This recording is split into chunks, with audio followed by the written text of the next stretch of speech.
Film की शुरुआत Michaela की आवाज से होती है, जो 7 अप्रैल 2013 को एयरपोर्ट पर उनके सामने आने वाली कठिनाइयों और इस घटना ने उसकी जिंदगी को कैसे बदल दिया, इसका वर्णन करती है। एयरपोर्ट पर वह अपने परिवार का परिचय कराती है, अपने भाई बहन और उसकी पत्नी ग्रेस, जो 15 साल से शादीशुदा हैं और अब भी एक दूसरे से प्यार करते हैं, उनके जुड़वां बच्चे ऑलिव और कैल, जो हमेशा पुराने शादीशुदा जोड़े की तरह झगड़ते रहते हैं।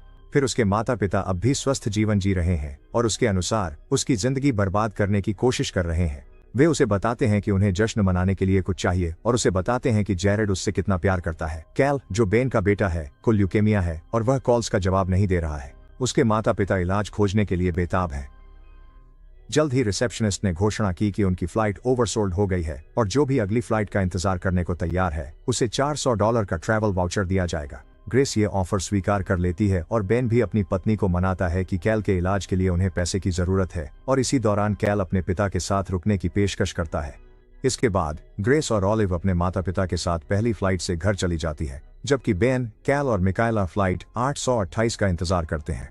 फ्लाइट में मिकाएला अपने बॉयफ्रेंड की तस्वीर देखती है और बेन उसे जैरेड से हाँ कहने के लिए प्रोत्साहित करता है, क्योंकि यही उसके लिए अच्छा है और यही परिवार भी चाहता है, लेकिन वह इसे हंसी में टाल देती है। इसी के तुरंत बाद तेज गरज के साथ बिजली कड़कती है, जिससे फ्लाइट में हलचल मच जाती है। संतुलन वापस पाने के बाद पायलट माफी मांगता है और घोषणा करता है कि यह हलचल अचानक मौसम में आए बदलाव के कारण हुई है, जो उनके रडार पर नहीं था, और अब वे फ्लाइट पर पूरी तरह नियंत्रण में है।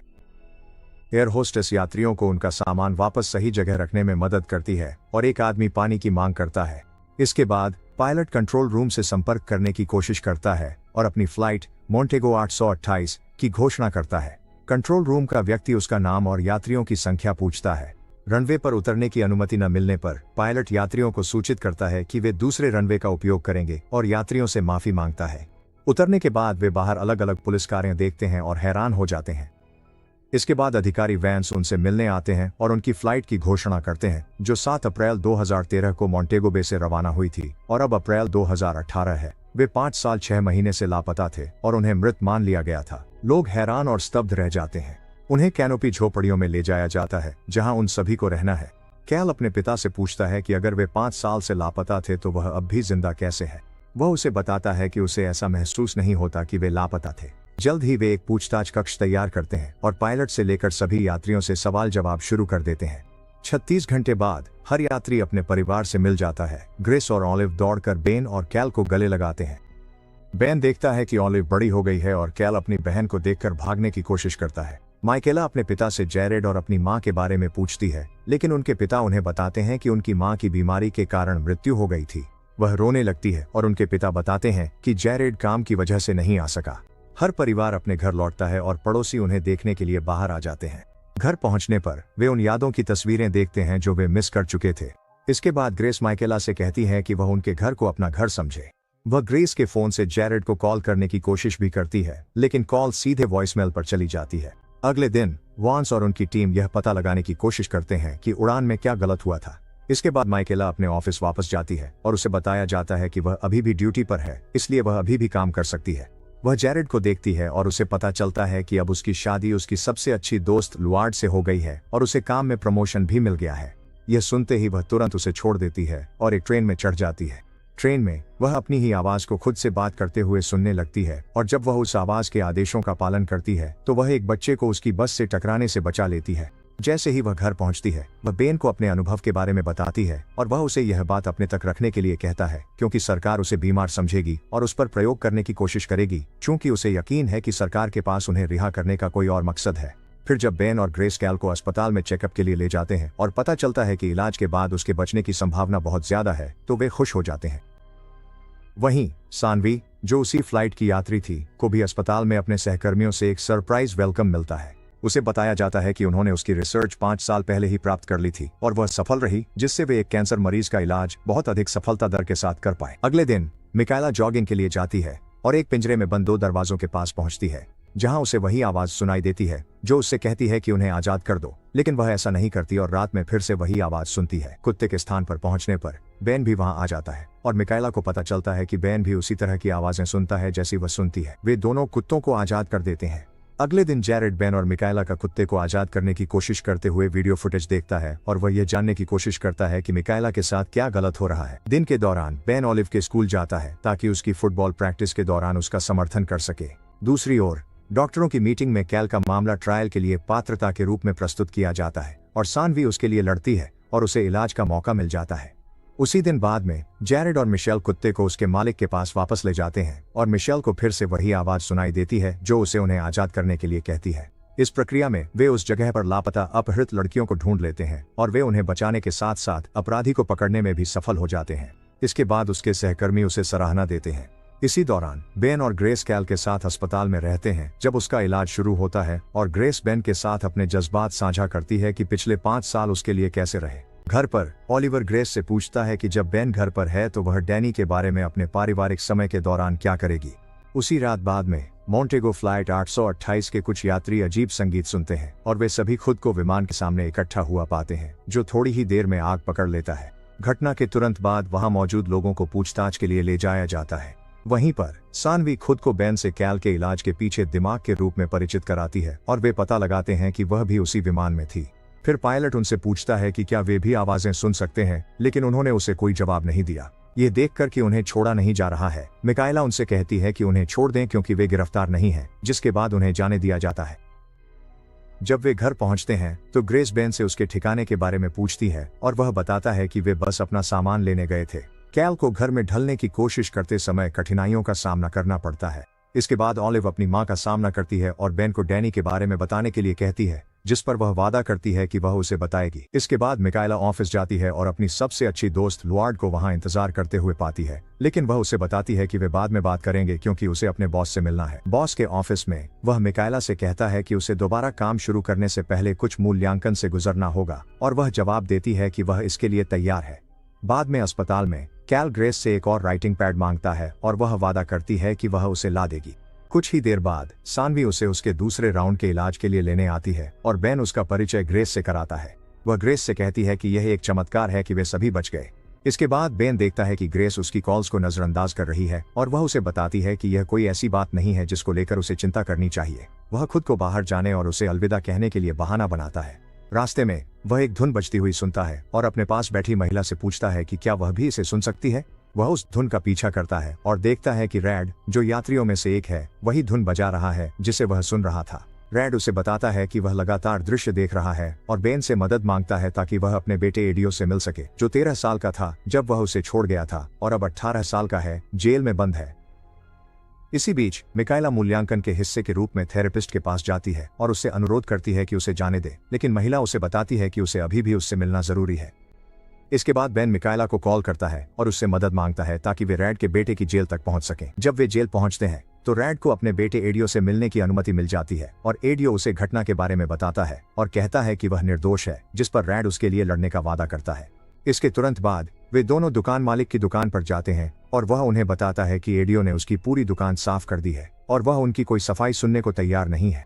फिर उसका बेटा उन्हें बताता है कि एडियो ने क्या किया था। अस्पताल से निकलने के बाद ग्रेस कैल के साथ खरीदारी करने जाती है और रास्ते में एक महिला कैल को पकड़ लेती है और कहती है कि वह पुनर्जीवित हो गया है। यह देखकर ग्रेस डर जाती है। वह कैल को उस महिला से दूर ले जाती है और उसे वहां से ले जाती है। घर पर वह यह घटना बेन को सुनाती है और वह उसे आश्वस्त करता है कि वे सुरक्षित हैं, इसलिए उसे चिंता करने की कोई जरूरत नहीं है।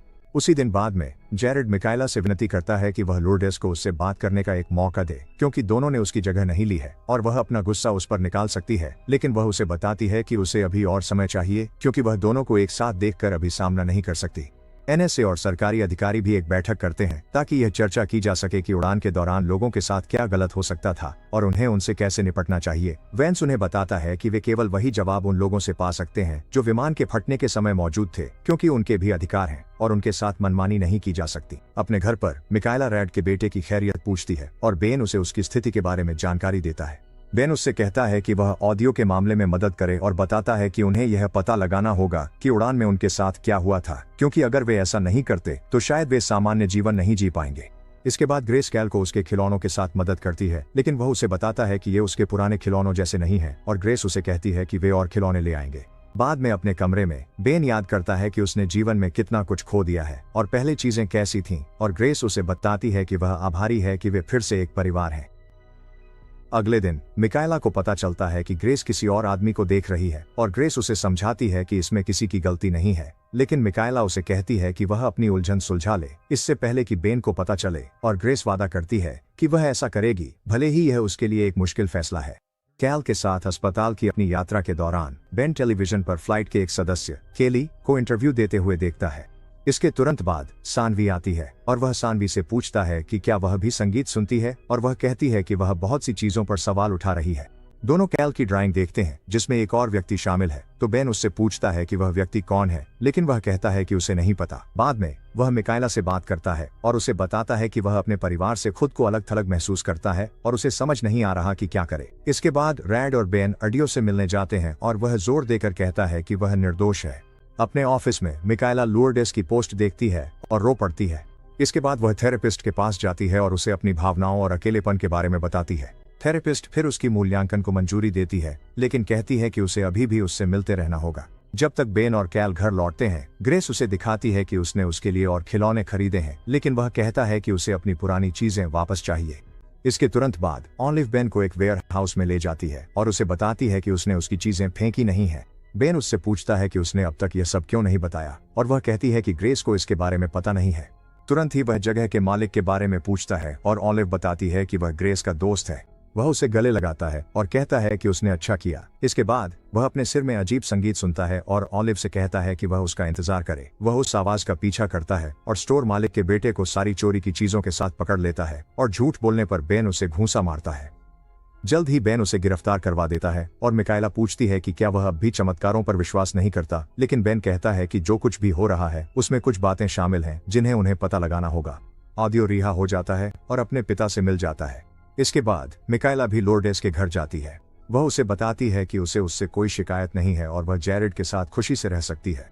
वे दोनों एक दूसरे को गले लगाते हैं। वह जैरेड की वह अंगूठी भी लौटा देती है जिससे उसने 5 साल पहले उसे प्रपोज किया था। जब बेन घर पहुंचता है तो कैल अपनी चीजें देखकर खुश होता है और ऑलिव ग्रेस से कहती है कि अब उसे चीजों को छोड़ देना चाहिए। और जब बेन वापस कमरे में आता है तो वह उसे बताता है कि उनके पास एक और मौका है, इसलिए उन्हें इसे मायनेदार बनाना चाहिए और नई शुरुआत करनी चाहिए। उसी रात बाद में केली को उसके घर में सिर में गोली मार दी जाती है और उसकी मौत हो जाती है। इसके बाद अधिकारी उसके घर जाते हैं ये पता लगाने के लिए कि क्या हुआ था। बाद में एक फ्लैशबैक दिखाया जाता है जिसमें केली अपने पति से फोन पर बात कर रही होती है और कहती है कि वह मोंटेगो फ्लाइट में फिर से उड़ान भरने से अच्छा मरना पसंद करेगी। अपने घर में बेन केली की मौत की खबर देखता है और सभी को चिंता होती है कि कहीं उनके साथ भी कोई खतरा न हो, लेकिन वह सबको शांत करता है। वह सानवी को फोन करता है जो बाद में उसे बताती है कि उसे कैल के खून में कुछ ऐसा मिला है जो पहले नहीं था। वह पूछता है कि क्या यह खतरनाक है, लेकिन वह कहती है कि उसे अभी तक पता नहीं है। इसके बाद मिकाएला पेशकश करती है कि वह केली के घर जाकर स्थिति का पता लगाएगी, लेकिन वह गाड़ी नहीं चला पाती क्योंकि उसे अपनी दोस्त के साथ हुई घटना की फ्लैशबैक आने लगती है और वह बेन को उसे ड्राइव करने के लिए बुलाती है। रास्ते में वह उसे बताता है कि उन्हें सहयोग करना होगा और साथ मिलकर सुराग ढूंढना होगा क्योंकि वह बेबस महसूस करते करते थक गया है। मौके पर पहुंचकर वह खुद को एक जांचकर्ता के रूप में परिचित कराती है और वे उसे पूरी स्थिति से अवगत कराते हैं। इस प्रक्रिया के दौरान एनएसए और वेंस मौके की कमान संभाल लेते हैं और पूछते हैं कि वे वहां क्या कर रहे हैं। खुद को बहाना बनाकर अलग करने के बाद वे केली के पति पैट्रिक से सवाल करते हैं और वह उन्हें बताता है कि उसने एक कॉलिंग सुनी थी। मिकाएला बेन से पूछती है कि क्या वही कॉलिंग उसकी मौत का कारण बनी। अगले दिन मिकाएला अपने ऑफिस में केली का इंटरव्यू देखती है और एक खास शब्द पर ध्यान देती है जिसे वह बार बार दोहरा रही है, अपना सच स्वीकार करो। इसके बाद जैरेड उसके पास आता है और उसे सावधान रहने के लिए कहता है। साथ ही यह भी कहता है कि उसे खुद को मुसीबत में नहीं डालना चाहिए क्योंकि उसने बेन को एक अपराध स्थल पर ले गई थी। इसके बाद बेन और मिकाएला को अपने और केली के बीच एक संबंध मिलता है और वे उसके पति के घर जाते हैं। घर पर मिकाएला को फ्लैशबैक आते हैं क्योंकि वह अभी भी अपनी दोस्त ईवी की मौत से सदमे में है, जिसकी कार दुर्घटना में मौत हो गई थी जब मिकाएला गाड़ी चला रही थी, और इसके लिए ईवी के माता पिता ग्लेन और बेवर्ली मिकाएला को दोषी मानते हैं। फिर वह ग्लेन और बेवर्ली से मिलने जाती है और जानती है कि बेवर्ली को डिमेंशिया है, जबकि ग्लेन अब मिकाएला से नाराज नहीं है। वह उनके घर से निकल जाती है। अपने ऑफिस में वापस जैरेड उसे ढूंढता है और केली और उसके पति के बारे में अपनी जांच का अपडेट देता है। वह उसे बताता है कि उनके पास एक शॉपिंग मॉल है और उसमें कुछ भी असाधारण नहीं है, न ही उनका कोई आपराधिक रिकॉर्ड है। यह सुनकर वह ऑफिस से निकल जाती है। उनके घर पर बेन कैमरे खोजने लगता है जो शायद उन पर नजर रखने के लिए लगाए गए हों, और उसी समय सानवी का फोन आता है क्योंकि उसे कैल के खून में कुछ असामान्य मिलता है और फिर वही चीज उसके अपने खून में भी मिलती है, और वह बेन से कहती है कि वह अपनी रिसर्च जारी रखेगी। जल्द ही वह घंटी बजने की आवाज सुनता है और केविन को देखता है, जो कैल का बचपन का दोस्त है, और उसे लगता है कि वह कैल से मिलने आया है, लेकिन पता चलता है कि अब वह ऑलिव का बॉयफ्रेंड है। कैल गुस्से में उन्हें छोड़कर चला जाता है और बाद में बेन और ग्रेस को बताता है कि ऑलिव पिछली रात चुपके से बाहर चली गई थी। इसके बाद बेन ऑलिव को डांटता है और वह गुस्से में कहती है कि वे पहले खुद को ठीक करें। कुछ ही देर बाद बेन और मिकाएला केली की दुकान पर जाते हैं। वे केली और उसके पति के अपराधों के बारे में पता लगाते हैं, जिन्हें वह सही करने की कोशिश कर रही थी जब केली वापस आई थी। बाद में एनएसए स्टेशन पर आती है और जांच का नियंत्रण अपने हाथ में ले लेती है और वेंस जैरेड को मजबूर करता है कि वह उसे मिकाएला की गतिविधियों की जानकारी देता रहे। जैसे ही मिकाएला स्टेशन लौटी, जैरेड ने उसे केली के पति के अपराध के बारे में बताया, लेकिन कुछ भी ऐसा नहीं था जिससे लगे कि उसने अपनी पत्नी की हत्या की है। इसी बीच घर पर कैल ये जानकर परेशान हो जाता है कि उसका पूर्व सबसे अच्छा दोस्त केविन अब ऑलिव को डेट कर रहा है। ऑलिव उसे आश्वस्त करने की कोशिश करती है कि उनका रिश्ता उसके और ऑलिव के रिश्ते को प्रभावित नहीं करेगा। हालांकि अगली रात मिकाएला केली की हत्या के अपराधी से मिलने जाती है और उसे पता चलता है कि जो व्यक्ति गिरफ्तार हुआ है वह केली का हत्यारा नहीं है। वह सुरागों को जोड़ने की कोशिश करती है, जिससे वह अपनी सच्चाई को स्वीकार करने की ओर बढ़ती है।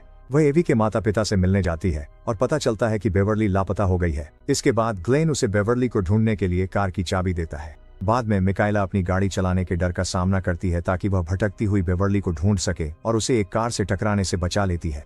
उसकी हैरानी की बात यह होती है कि ड्राइवर क्रिस्टीन निकलती है, जिसके पास केली का गायब हुआ हार होता है और मिकाएला उसे गिरफ्तार करवा देती है। पूछताछ के दौरान वह बाद में स्वीकार करती है कि उसने केली की हत्या की थी। पूछताछ के बाद मिकाएला जैरेड से कहती है कि उसके अंदर कुछ बदल गया है जिसे वह समझा नहीं सकती जब से वह फ्लाइट से वापस आई है, और जब तक वह इसे समझ नहीं लेती, जैरेड जितना कम जाने उनके लिए उतना ही अच्छा है, और वह वहां से चली जाती है। उस रात बाद में कैल और ऑलिव एक दूसरे से फिर से जुड़ने की कोशिश करते हैं, जिसमें बेन और ग्रेस भी शामिल होते हैं। मिकाएला को एवी के माता पिता के साथ समय बिताने का भी मौका मिलता है। इसके तुरंत बाद मिकाएला घर पहुंचती है और बेन से कहती है कि वह उससे संपर्क करने की कोशिश कर रही थी, सानवी से भी। वे दोनों निकलते हैं और प्रयोगशाला में सानवी से मिलते हैं। वह अपनी खोज के बारे में बताती है कि उसे केली से एक ऊतक लेना होगा ताकि वह उस पर प्रयोग कर सके और यह पता लगा सके कि उनके खून में क्या गड़बड़ है, क्योंकि उसे कैल के खून में और फिर अपने खून में भी कुछ असामान्य मिला है, जो आमतौर पर इस्कीमिक स्ट्रोक के कारण बनता है। वह उन्हें बताती है कि वह डेटाबेस तक पहुंच नहीं पा रही है और वे पता लगाते हैं कि एनएसए को केली का शव चाहिए और इसी वजह से उन्होंने जांच की जिम्मेदारी ले ली है। इसी बीच एनएसए केली को अपनी हिरासत में ले लेता है और फिल्म यहीं समाप्त हो जाती है। और आज के लिए इतना ही। फिल्म के बारे में अपनी राय फिल्म रिकैप्स के साथ कमेंट करें। स्वस्थ रहें और सुरक्षित रहें।